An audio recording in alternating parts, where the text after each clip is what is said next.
Everyone loves to listen to a good book, and there are so many wonderful ones to choose, so we decided to bring you this podcast of Stories Come to Life.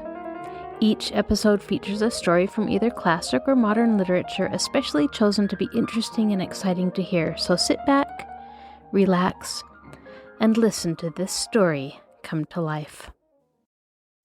Welcome to Stories Come to Life.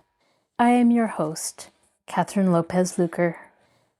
In her attempt to rescue the real Jacob Aborn from the dungeon where he has been held captive, Nancy Drew has fallen into the clutches of the notorious Stumpy Dowd. One of her father's friends told her how a person could free oneself after being tied up. Can she remember how to do it? In the meantime, Laura Pendleton is becoming worried about Nancy. When Carson Drew returns from his trip and finds Laura in his home, they decide to go to Melrose Lake to help Nancy. Oh, if only it's not too late.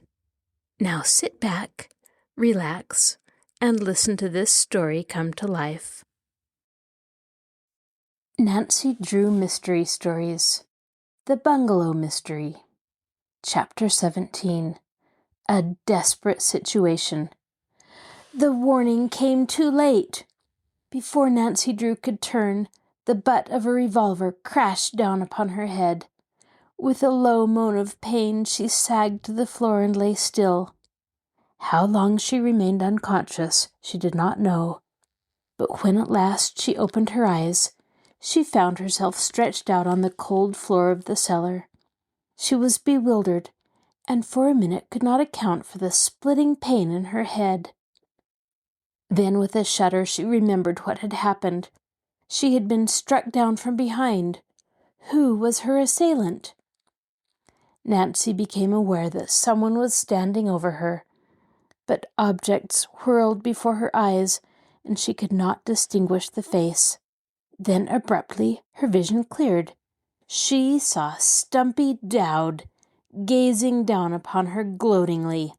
"You!" she gasped. The man leered unpleasantly. "Thought you were going to catch me, did ya? Well, you have another thought coming this time."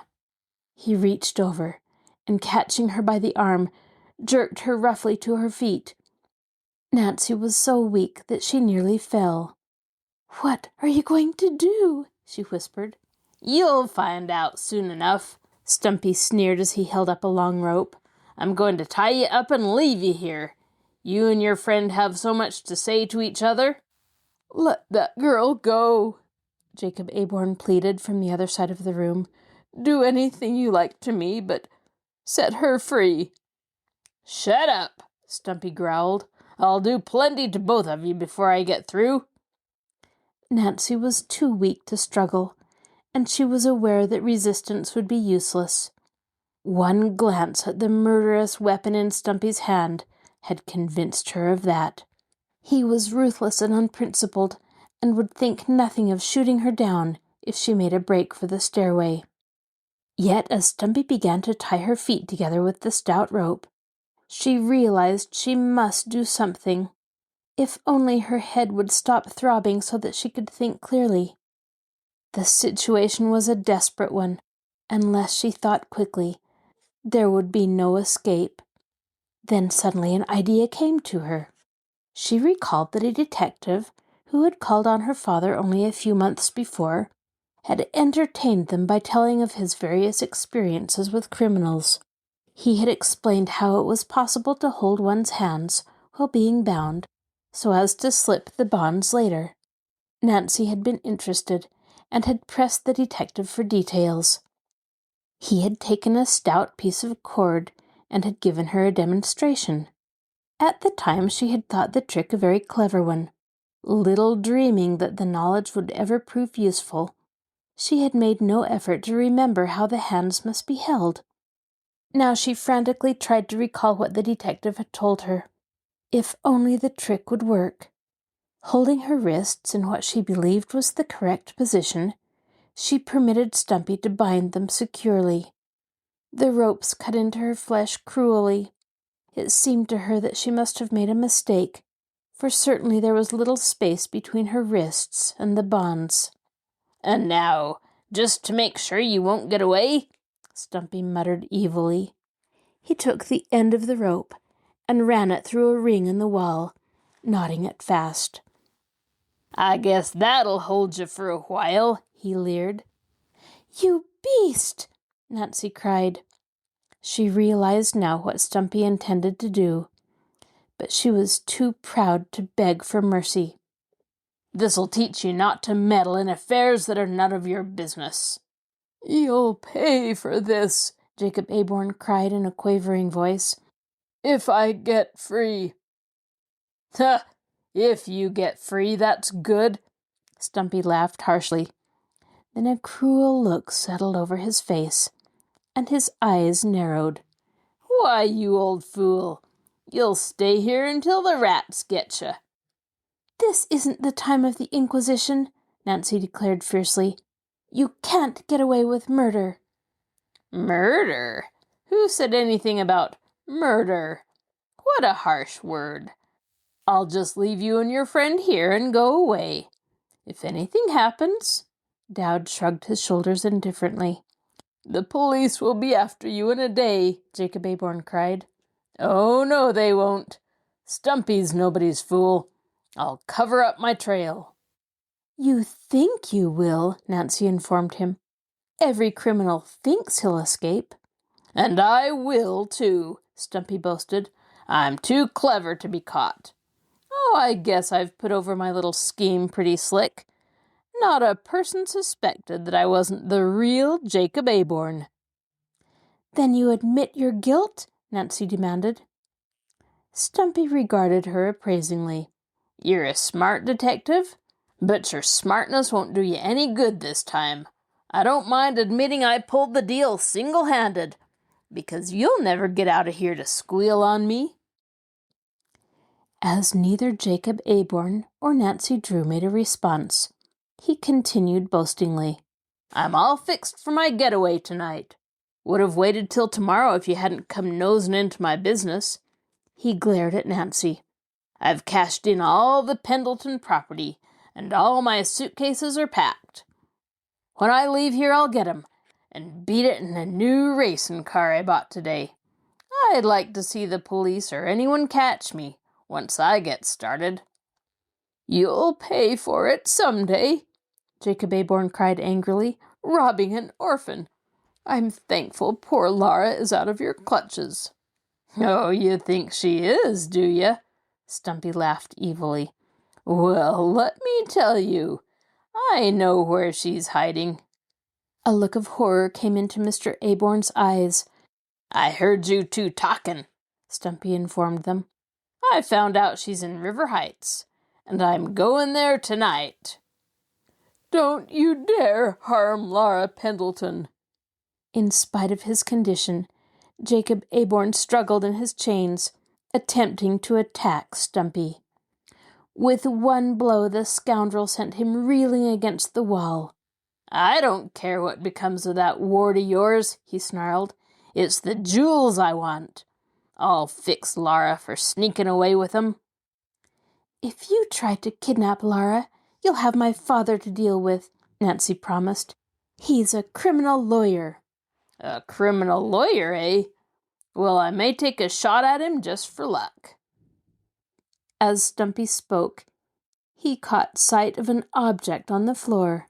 It was the key to the padlock on Jacob Aborn's chains. When Nancy had fallen, it had slipped from her hand. "Well, I'll just take it with me," he announced gleefully as he picked it up. As he was about to thrust it into his pocket, another thought came to him.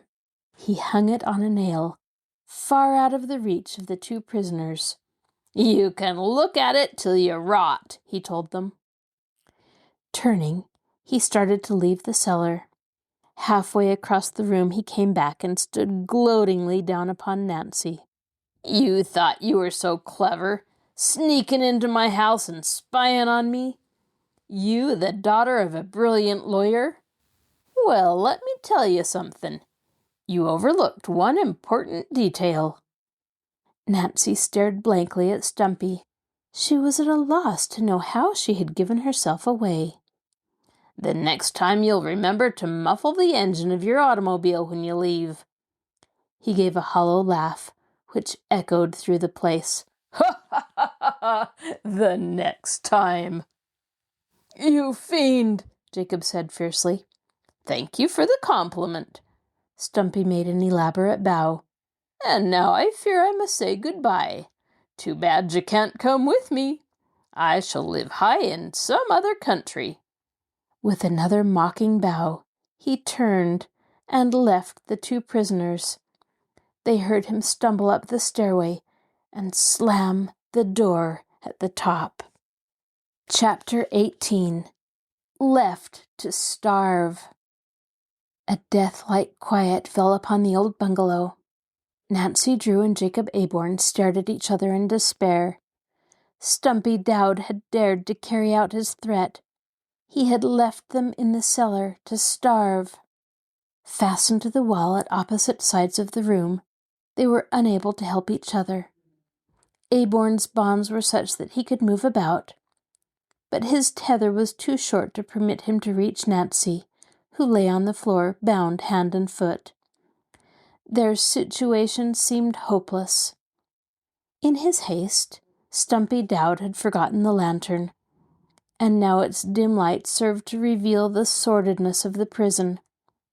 In a short time the oil would burn out, and then they would be left in the dark, a darkness which would soon drive them mad. However, Nancy Drew's first thought was not for herself, but for Lara. She recalled Stumpy's threat, and was afraid that he would go to River Heights and attempt to harm the girl. "I hope Dad is home from St. Louis," she thought miserably. "He'll look after her." At the best, she knew that Lara would be left penniless. Even now, Stumpy was making his escape with the Pendleton fortune. After going to River Heights, he would undoubtedly strike for the border. Once in a foreign country, he would enjoy his ill-gotten gains in comparative safety. The same thought was passing through the mind of Jacob Aborn, for in desperation he sprang up from the bench and paced the floor like a caged lion. He shook his chains and beat them wildly against the stone wall until his wrists were cut and bleeding. "If only I could get my hands on that wretch," he cried bitterly. Again he clawed at his chains, but could not break them. In vain he pounded the padlock against the floor. Not until he was completely exhausted did he give up. Then he quietly collapsed on the bench. "Oh, my poor Lara," he half sobbed. "And to think that I promised her mother that I'd always look after her." Nancy gazed upon the man in compassion, but could think of nothing to say in comfort. The situation seemed unreal to her. She felt that it was a horrible nightmare from which she must soon awaken. However, the dull ache in her head and the cutting ropes were severe reminders of her plight. If only she could find a means of escape. She considered shouting for help, but almost at once decided that it would be only a waste of energy. The bungalow was located in a desolate portion of the forest, and seldom did anyone pass near the spot. Jacob Aborn had been held a prisoner for nearly 2 weeks, and had been unable to make his cries heard. It was characteristic of Nancy Drew to keep her head when faced with a grave problem. Stumpy Dowd had left her to die, but the will to live was strong within her. She would not give up without a brave struggle. "If only I can free my hands," she thought grimly. She glanced down at the ropes meditatively. To the eye there was no space between the thongs and her wrists, and yet, if she had made no mistake, she should be able to move her hands in such a way that she could slip out of the ropes. If only the trick would work. Giving her wrists a peculiar twist, she was elated to find a little slack in the ropes. She tried to slip her hands from the bonds, but could not. However, Nancy was not ready to give up. She hoped that by moving her hands back and forth, she would eventually be able to free herself. Frantically, she began working at the ropes. After a few minutes, her wrists became chafed and tender, but the knowledge that she was making a little progress gave her new courage. After a time, Jacob Aborn sat up on the bench at the opposite side of the room. He said nothing as he watched her work, and his very silence told Nancy that he had given up all hope of escape. Presently, however, his interest quickened. "You're getting it?" he demanded eagerly. "I think so," Nancy returned. Grimly, she struggled to free herself. Her hands and wrists were now bleeding, but she was oblivious of the cuts and bruises. The realization that Stumpy Dowd was speeding toward River Heights to make trouble for Lara drove her to more frantic efforts. She must escape. Then, without warning, the light in the lantern went out, and the room was plunged in darkness. The supply of oil had been exhausted. Nancy found it more difficult to work, but she kept doggedly on. Each minute seemed an eternity. Then, after a quarter of an hour, success was hers. With a cry of pleasure, she pulled her hands free from the ropes. "I did it!" she cried. Jacob Aborn sprang up from the bench, his chain clanking loudly against the floor. "Then we'll escape. We may be able to catch that scoundrel yet." Nancy did not respond, for she was working grimly at the ropes which bound her feet. Stumpy had tied the knots securely, and they were stubborn. She could have severed the ropes in an instant with a knife, but was forced to pick them out with her fingers. It was tedious work. "There!" she exclaimed, as she untied the last knot. "I'm free!" She sprang to her feet and tottered uncertainly. The blow on her head had left her dizzy, and her limbs were cramped from lack of circulation. Leaning weakly against the wall, she recovered her equilibrium. "Have courage," she called out to Jacob Aborn. "I'll set you free in a minute, if I can find the key." "It's hanging from a nail on the north wall," Mr. Aborn directed her eagerly. Stumbling across the cellar, Nancy groped about on the damp wall. Stumpy had hung the key in plain sight of his two victims as a means of torturing them, but now his action served them to advantage. Nancy struck a nail with her hand, and the key clattered down at her feet. Fumbling about in the dark, she found it and ran to Jacob Aborn's side. Quickly working at the padlock, she set the man free. The chains fell to the floor with a loud thud. "Now to catch Stumpy Dowd," she cried. "We must hurry or he will get away." "He had to go back to the house after the money," Jacob Aborn said tensely. "We may catch him there." Chapter 19. In Pursuit. Nancy Drew urged Jacob Aborn to make haste, for she little realized to what desperate physical straits his long imprisonment had brought him. At the exultation of being free of his bonds, he had leaped to his feet in the dark cellar, eager to rush to the bungalow on the lake before Stumpy Dowd should have a chance to escape. But as he moved forward several steps, he felt his knees sink uncertainly. Nancy, unaware of the physical anguish Jacob Aborn was enduring, groped about in the darkness for the bottom step of the stairway leading from the cellar. Presently her foot touched it, and she called out to her companion. He dragged himself to her side, scarcely able to walk. "Are you ill, Mr. Aborn?" Nancy demanded anxiously.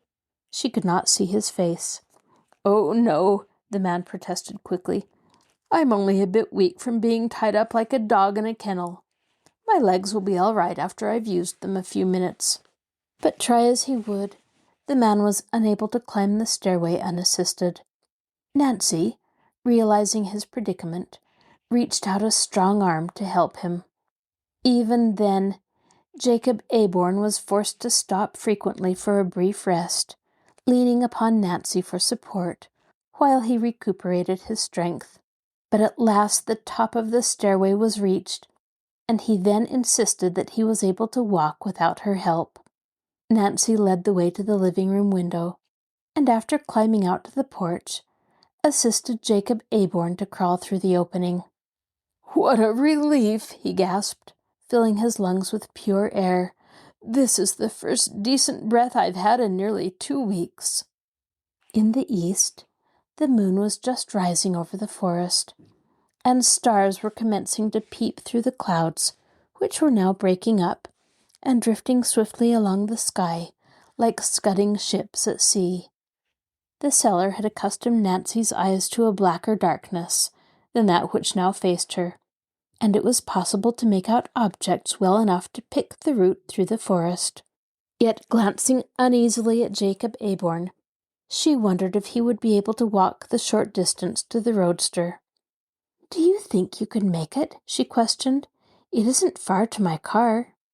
"I think so," Laura's guardian declared grimly. Nancy offered her arm again, and at a slow pace they walked across the clearing. Entering the forest, they had gone but a short way when Mr. Aborn sank down on a log along the trail, breathing heavily. "I've got to rest," he murmured, his voice shaky from fatigue. "You go on without me, Nancy." "Just rest here for a moment, Mr. Aborn," Nancy said encouragingly. "I'm sure you'll be all right in a few moments." She was unwilling to desert Jacob Aborn, for if she went on ahead, she was afraid he would never reach the bungalow on the lake. At the same time, she was impatient at the delay. Already, Stumpy Dowd had had a good half-hour's start. Unless they hurried, he would escape with Laura's fortune. Once he had left the bungalow, it would be difficult to pick up his trail again. "It's only a little way farther to the car," Nancy urged gently, after Mr. Aborn had rested a few minutes. With an effort, he arose from the log and wavered unsteadily on his feet. "I can make it now," he insisted. "We can't let that scoundrel escape." Leaning heavily on Nancy, he moved forward again, more rapidly than before. His breathing came hard, but he offered no complaint, and refused to pause again even for a brief rest. His nerve carried him along. For Laura's sake, he exerted himself to the utmost. It was a walk that Nancy never forgot. Time and again Jacob Aborn stumbled and would have fallen headlong had it not been for the sturdy support the girl gave him. "You'd better leave me and go ahead alone," he said several times. "I'm willing to try my best, but I know I can't make it." "Oh, yes, you can, Mr. Aborn," Nancy urged. "It's only a short distance now to the place where I left my roadster. As soon as we reach that, you'll be safe." "You're a very kind girl to do all this for me," murmured the exhausted man. "We've got to do it. Think of Laura." And thus Nancy urged him forward. Through the bushes and around a number of the rocks they stumbled. Once both went headlong, and Nancy had almost all the wind knocked out of her. But she picked herself up and managed to drag the man once more to his feet. "How much farther?" he whispered hoarsely. "Only a short distance," she answered as lightly as she could. "Keep up your courage and we're bound to get there." Presently, with a feeling of relief, Nancy caught sight of her automobile, standing in the bushes where she had left it. Although she had not mentioned her fears to Jacob Aborn, she had been afraid that Stumpy Dowd might have taken the car. Hastily helping Laura's guardian into the roadster, she sprang in after him and took her place behind the steering wheel. With nervous haste, she started the motor and backed around in the road. The car shot forward in a burst of speed. Neither driver nor passenger exchanged a word as they raced madly toward the bungalow. Nancy had her hands full managing the steering wheel, for she was taking the rough road at dangerous speed. Driving as near the bungalow as possible, she helped Mr. Aborn to alight. Abandoning the automobile, they started afoot through the forest. As before, Nancy offered Mr. Aborn her arm, helping him along. She was relieved that he walked with less difficulty. A few minutes, and they came to the clearing. Directly ahead, they caught a glimpse of the house. To their disappointment, the windows were dark. "I'm afraid the bird has flown," Nancy observed quietly. "It looks that way," Jacob Aborn admitted gloomily. "Still, he may be there yet. The windows were dark earlier in the evening, and he was there then."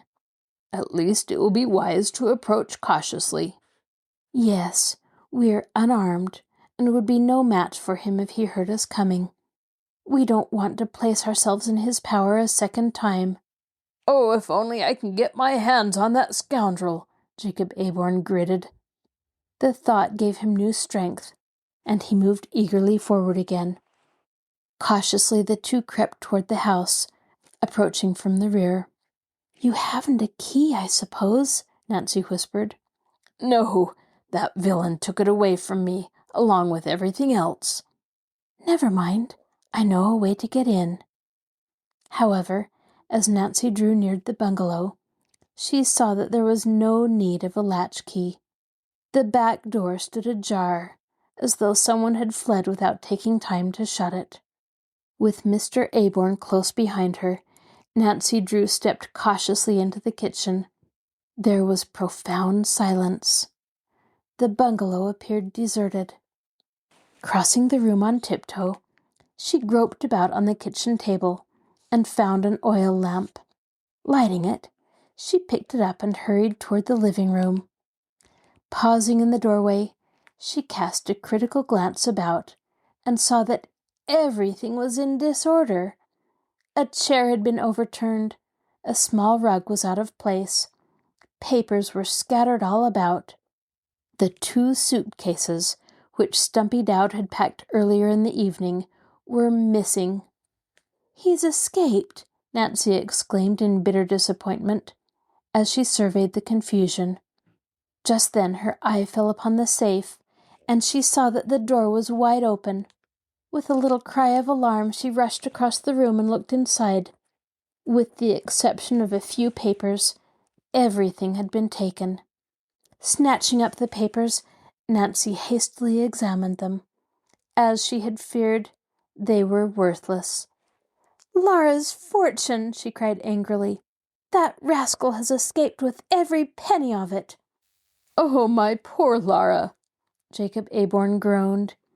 He moved heavily over to the safe and gave it one hopeless glance. "He's taken everything of mine, too. I don't mind for myself. It's only that Laura must suffer for my negligence." "It wasn't your fault, Mr. Aborn. We'll capture that man somehow. We must notify the police. I'll telephone the station this minute." "You can't. There isn't a phone in the house." "You have no phone?" Nancy echoed. "Oh, what an aggravation." "Oh, why didn't I have one installed?" Jacob Aborn demanded of himself. "I always intended to." "Where's the nearest one?" "At the hotel." "Then we must go there at once." "I'm afraid it will be too late. That scoundrel has had too great a start." "We must try to capture him anyway. With luck, we can do it." "Yes, we must try," Jacob Aborn exclaimed. He started toward the door, but was forced to grab the back of a chair for support. Nancy ran to him and eased him into the chair. "You're too ill to go," she cried. One quick glance had assured her that he was on the verge of collapse. Only the hope that he might save Laura Pendleton's fortune had given him the strength to reach the bungalow. Now he was too nearly exhausted to go further. Mr. Aborn dropped his head on his hands. "I guess I'm done up," he admitted. "Of course you must stay here," Nancy insisted. "I'll send a doctor to you." "Don't think about me. Just set the police on the trail of Stumpy Dowd." "I'll do both. And as soon as I telephone to the police, I intend to start after Stumpy myself." But the danger! You must think of your own safety." "I'll be careful," Nancy promised as she turned away. "Just stay here and rest until the doctor comes. I must hurry now. Every minute counts." Chapter 20. Nancy's Daring Action. Leaving Jacob Aborn behind, Nancy Drew turned and ran from the bungalow. As she sped swiftly down the path, she passed the garage and halted long enough to glance inside. Stumpy's racing car was gone. Nancy stooped down and examined the driveway, but it was too dark for her to see the wheel tracks. However, she was fairly certain that the man had taken the lake route, for there was no road through the forest in the immediate vicinity of the bungalow. Nancy had been forced to leave her own roadster a short distance away. "It's not going to be easy to capture Stumpy," she thought. "A good many roads branch off from the lake thoroughfare. That man is a clever criminal, and he'll take care to cover up his trail." Running through the forest, she reached her roadster and sprang in. She headed the automobile down the road. To reach the Beach Cliff Hotel, it would be necessary for her to follow the forest a short distance until it joined the lake road. From there she would have a fairly straight, smooth stretch to the hotel. The rough forest road held Nancy to a slow pace, but when she reached the lake thoroughfare, she stepped on the accelerator, and the little car began to purr like a contented cat. She soon caught a glimpse of the lights of the hotel, and a few minutes later brought the roadster to a halt in front of the inn. Without bothering to park the car according to the regulations, she sprang to the ground and ran inside. As she entered the lobby, a number of persons turned and stared at her curiously. Nancy Drew was well aware that her hair was in disorder and that her clothing was in disarray, but she was indifferent to her appearance. Rushing to a row of telephone booths, she saw at a glance that they were all in use. Without a moment's hesitation, she rushed back to the main desk and, to the astonishment of the clerk in charge, snatched up his private telephone. "The public telephones are at the end of the hall," he told her with pointed politeness. "Sorry," Nancy apologized briefly. "This is a rush call." Placing an emergency call for the police station, she waited impatiently. The hotel clerk, who had heard her directions to the telephone operator, underwent a sudden change of expression. "Hello? Hello?" Nancy said frantically into the transmitter. "Police station?" After a seemingly interminable wait, she was connected with the chief, and in a few terse sentences told what had happened. "I think he must have taken the lake road," she finished. "He may be heading for River Heights before he strikes out for some distant point." "We'll have a squad right after him," came the reassuring response. Nancy hung up the receiver and stood lost in thought for a moment. "I must telephone to River Heights and warn Lara," she decided. Again she placed a call and waited impatiently for it to be put through. Several minutes passed, and then at last the bell jangled. Eagerly she caught up the receiver and held it to her ear. "Your party does not answer," came the precise voice of the operator. "That's strange," Nancy thought in alarm. "I can't understand why Lara didn't answer. Surely she must be there, unless—" Even in her mind, she dreaded to finish the sentence. Stumpy Dowd had threatened to go to River Heights and force Lara to hand over the jewels to him, but Nancy doubted he could have reached the place so quickly. Still, it was only 20 miles away, and Stumpy's car was built for speed. The thought that even now Lara might be in grave danger struck terror to Nancy Drew's heart. She would never forgive herself if anything happened to the girl while she was a guest in the Drew residence. "If only Father were at home, he could help me," she thought miserably. The hotel clerk had overheard Nancy's conversation and now regarded her with respect and curiosity. "Is there anything I can do to help?" he inquired. "Yes. Send a doctor to Jacob Aborn's bungalow as quickly as you can." "At once." and telephoned to points along the road between here and River Heights, warning the police to be on the watch for a man in a racing car. How about the radio stations? By all means. I can give you a description of the man. Hastily, Nancy described Stumpy as best she could. Before she had finished, a number of hotel guests had crowded about the desk, suspecting that something unusual had happened. They would have plied Nancy with questions which would have delayed her, had she not run from the lobby and jumped into her roadster. A moment she hesitated uncertainly. The police may catch Stumpy, and again, they may not, she told herself grimly. I'm going to try to pick up the trail myself. With sudden decision, she headed the car down the lake road. Although not paved, the highway was well dragged, and with a smooth stretch before her, Nancy Drew pressed her foot hard upon the gasoline pedal. The little blue car fairly roared down the road, as though it too were eager to overtake Stumpy Dowd. Ordinarily, Nancy was not a fast driver, but now she knew that much depended upon her speed. Once Stumpy crossed the state line, it would be more difficult to cause his arrest.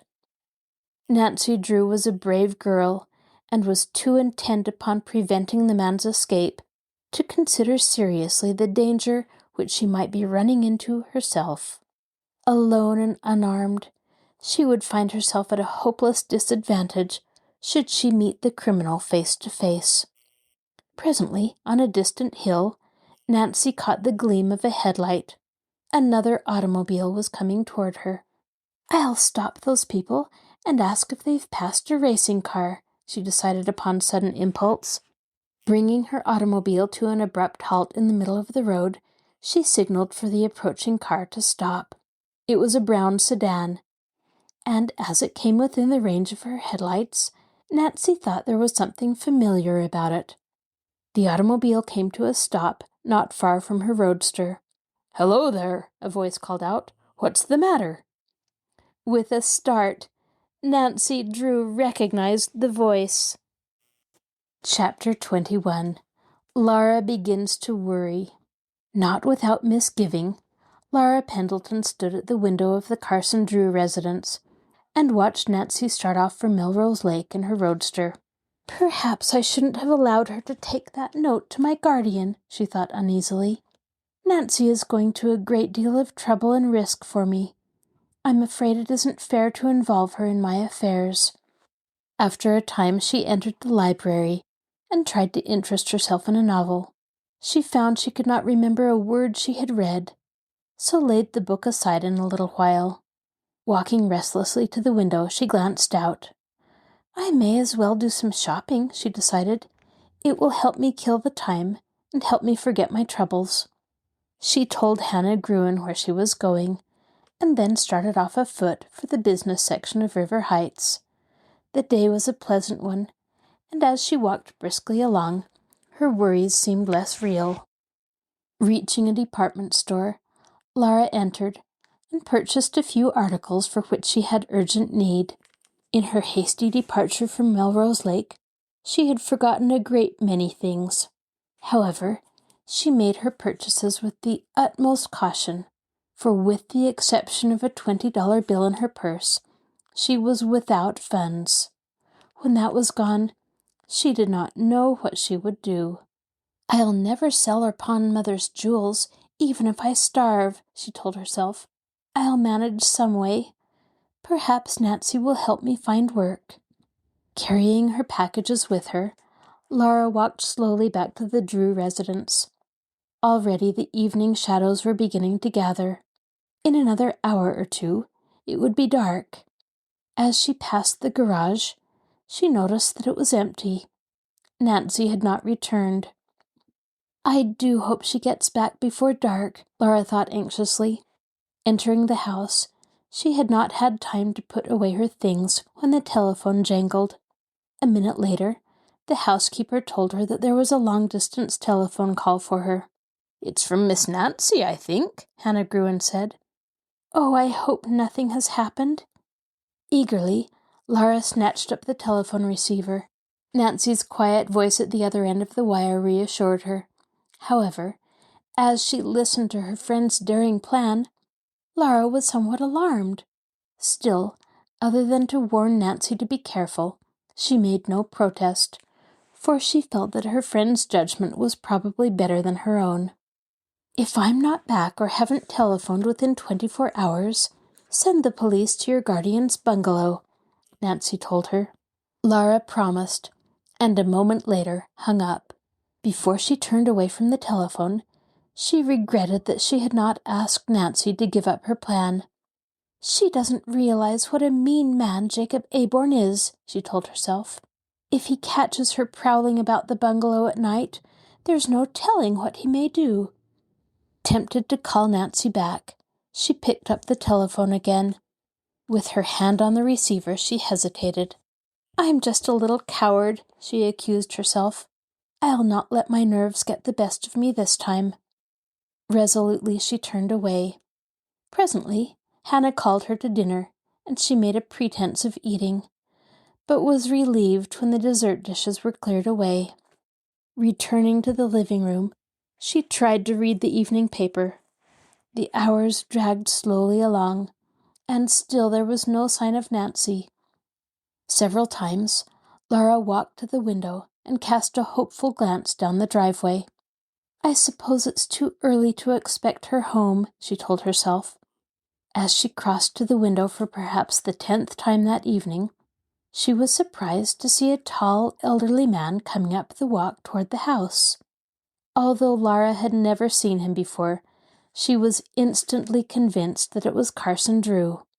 He thrust open the door, and his eyes fell upon her. "Hello, Nancy," he called.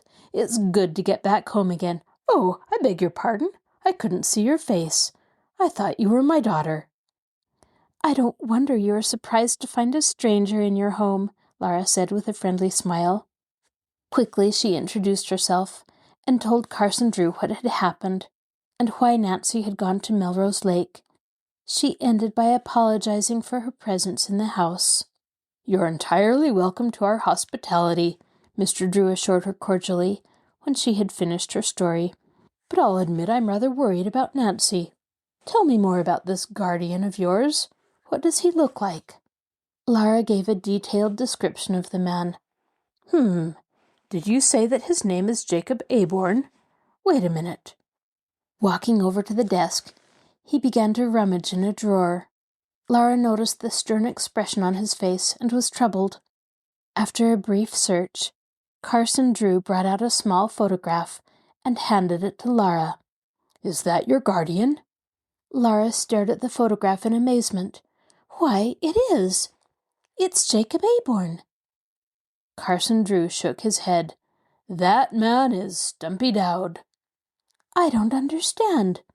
"Stumpy Dowd is a clever criminal. He has a long police record. Just now he is at large." "Stumpy Dowd!" Laura exclaimed in horror.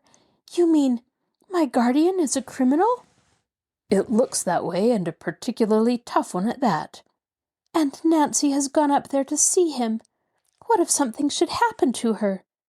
"We must get in touch with her at once. Do you know the hotel where she is staying?" "Yes, but it's pretty late now. Perhaps she isn't there." "That's what we want to find out." Now, thoroughly excited, Laura ran to the telephone and placed a call to the Beach Cliff Hotel. Impatiently, Carson Drew waited for a response. When the bell finally rang, he snatched up the receiver. "Hello?" he said eagerly. It was the voice of the hotel telephone operator that greeted him. "We are unable to reach your party. Miss Drew is not in her room." Carson Drew turned from the telephone, a drawn expression upon his face. "She's not in," he informed Laura. "That may mean anything, and again it may not. I'm afraid Nancy is in trouble." "Oh, what shall we do?" "I must go to Melrose Lake as quickly as I can." "May I go too? It was my fault that Nancy went there, and I want to help if I can." "We may run into danger." "I'm not afraid." Laura, who by nature was timid, had suddenly become calm and determined.